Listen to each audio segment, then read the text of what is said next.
Hi guys, welcome back to అమ్మ చేతి అమృతాలు. ఈరోజు రెసిపీ ఏంటంటే బంగాళదుంప కూర. ఎలా చేసుకోవాలో ఈ వీడియోలో చూద్దాం. కావాల్సిన ఇంగ్రీడియంట్స్: ఉప్పు, పసుపు, కారం, పోపులు, ఎల్లుల్లిపాయ,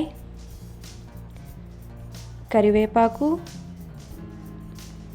కొత్తిమీర, కట్ చేసి ఉంచుకున్న బంగాళదుంపలు. ఈ విధంగా కట్ చేసి పక్కన పెట్టుకోండి. ఇప్పుడు స్టవ్ వెలిగించి దాని మీద ఒక బౌల్ పెట్టండి. ఆయిల్ వేసుకోండి. ఆయిల్ వేడెక్కిన తర్వాత కరివేపాకు వేసుకోండి, పోపు. ఇప్పుడు ఎల్లుల్లిపాయ దంచి వేసుకోండి, బాగా కలుపుకోండి, బాగా వేగనివ్వాలి ఇలా బ్రౌనిష్ షేడ్ వచ్చే వరకు. ఇప్పుడు మనం కట్ చేసి పెట్టుకున్న బంగాళదుంపలన్నీ వేసేయండి. ఈ విధంగా అన్నీ వేసేసిన తర్వాత ఒకసారి కలుపుకోండి బాగా. మూత పెట్టేసి ఒక 5 minutes వరకు వేగనివ్వాలి. దాని తర్వాత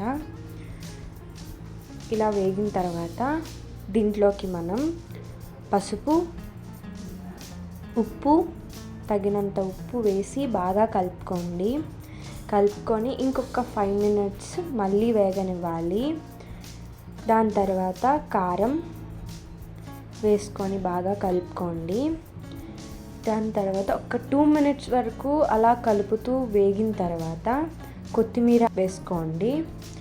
వేసుకున్న తర్వాత ఒక్కసారి అలా కలిపిన తర్వాత మనం సర్వ్ చేసేసుకోవచ్చు. అండ్ ఈ విధంగా మనం ఈజీగా ప్రిపేర్ చేసుకోవచ్చు. చూసారు కదా, ఈ వీడియో ఎలా అనిపించిందో కామెంట్ బాక్స్లో కామెంట్ చేయండి. ఫర్ మోర్ వీడియోస్కి సబ్స్క్రైబ్.